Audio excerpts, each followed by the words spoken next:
do governo, que é uma figura política, ideológica, partidária, corretamente, com as eleições periódicas, cada partido, cada grupo político, com a sua ideologia, com as suas ideias, com as suas convicções, e tem que ser assim mesmo, com a administração. Porque a administração pública não tem de ter ela ideologia. Ela é o corpo estrutural para implementar a ideologia do governo. Claro, de acordo com a Constituição. Então, evidentemente, se vem um governo A e quer priorizar a saúde, a administração pública deve trabalhar em prol da saúde. Se o governo B quer priorizar a educação, a administração pública também vai funcionar a favor da educação. O que eu estou dizendo aqui não é nenhuma novidade. No mundo civilizado, na Europa Ocidental, isso já ocorre há décadas. Mas aqui não. Nós confundimos governo e administração. E voltamos ao tempo da República Velha, quando havia as grandes derrubadas. Muda o governo, muda até o chefe da portaria. O funcionário mais modesto, mais singelo, porque nós temos aqui uma confusão, até no sentido jurídico, uma identidade entre governo e administração. Nós só teremos no país uma administração moderna, profissional, eficiente, quando distinguirmos a administração pública profissional, com carreiras, com prestígio, com critérios, com indicadores, e o governo dando os critérios, dando as metas, dando as prioridades, mas permitindo e controlando que a administração funcione por ela mesma, como acontece, repito, nos países mais adiantados, quer da Europa continental, quer da Oceania e até mesmo na América Latina. Eu queria, portanto, fazer essa observação introdutória para ressaltar que a gestão pública ela é importantíssima, ela é fundamental para nós termos políticas públicas eficientes no Brasil. A Constituição Federal de 1988, que todos nós saudamos, aplaudimos, reverenciamos, como uma belíssima Constituição, uma Constituição dos direitos, elaborada para pôr fim ao regime militar, ela andou muito bem ao conceder aos cidadãos brasileiros diversos direitos. E temos lá educação, segurança, saúde, assistência, cultura, habitação, saneamento, etc, etc, etc. Mas indaga-se, a Constituição conferiu os direitos, mas como implementá-los? Nós todos sabemos que o poder público não detém a varinha de condão do mago Merlin ou da maga patológica para transformar as intenções da Constituição em algo concreto, palpável, real e que possa ser usufruído, fluído pelas pessoas. Nós temos de ter os poderes públicos bem preparados, os poderes públicos robustos, musculosos, para implementar as políticas públicas. Mas para que o Estado, genericamente, quando eu falo Estado, os poderes públicos possam implementar essas medidas, o que nós precisamos? Que eles tenham uma gestão pública eficiente, que eles tenham uma estrutura de funcionamento correta, preparada e apta para o funcionamento azeitado, adequado, com os indicadores e com as metas possíveis. E, lamentavelmente, durante tantas décadas e séculos no Brasil, nós não observamos essa prioridade. Ao contrário, durante muitos anos, o que aconteceu foi que a administração pública ficou esquecida.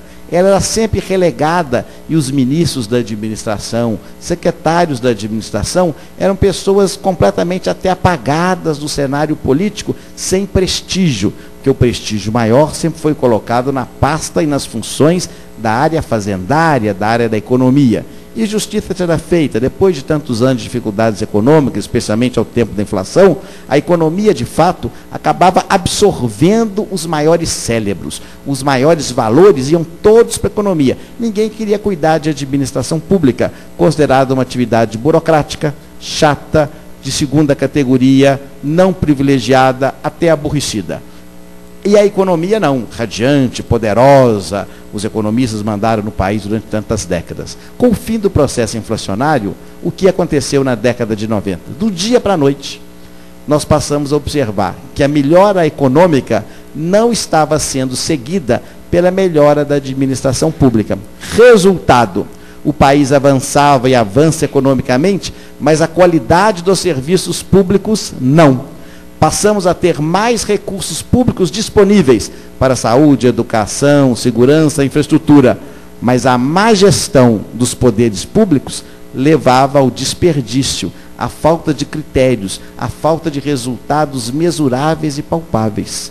Então, a partir do final da década passada, dos anos 90, a academia, os universitários, professores, estudiosos de administração pública, o professor Abrúcio, talvez como grande nome na Fundação Getúlio Vargas, o maior nome da administração pública brasileira, todos passaram a levantar a seguinte bandeira: nós precisamos colocar a gestão pública como mecanismo prioritário.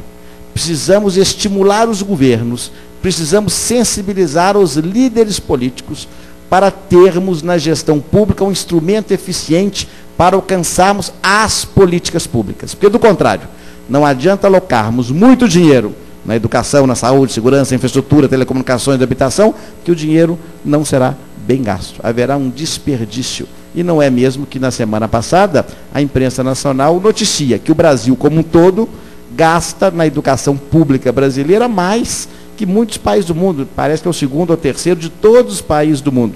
E nem por isso a nossa educação pública é de grande qualidade. Por quê? Temos um problema de eficiência do funcionamento da máquina. Por isso mesmo, cogitamos em Minas Gerais, alguns anos atrás, a lançar a ideia de que o Estado deveria se preparar para ter um novo modo de operar. E na época as críticas choveram. Parece que as antecâmaras do inferno abriram as suas portas. E o próprio cão Cerebro, que fica seu guardião, apresentava seus dentes afilados para nós, dizendo: venha, venha que vamos devorá-lo. Por quê? Porque a impressão que se dava é que essa nova forma de governo, essa nova gestão empreendedora, criativa, essa gestão voltada para os resultados, significaria a desestruturação do poder público. Ao contrário, o objetivo sempre foi, e as provas são claras, que a gestão pública só pode se robustecer se nós tivermos um Estado, um poder público preparado, inteligente, criativo, operoso, mas quebrando alguns dogmas seculares, quase como os dogmas da igreja de séculos atrás, alguns deles desprovidos e divorciados da realidade. E esses dogmas passaram a ser, então, enfrentados para que tivéssemos condições de discutir no nosso ambiente da administração pública estadual a introdução de mecanismos para uma gestão pública empreendedora.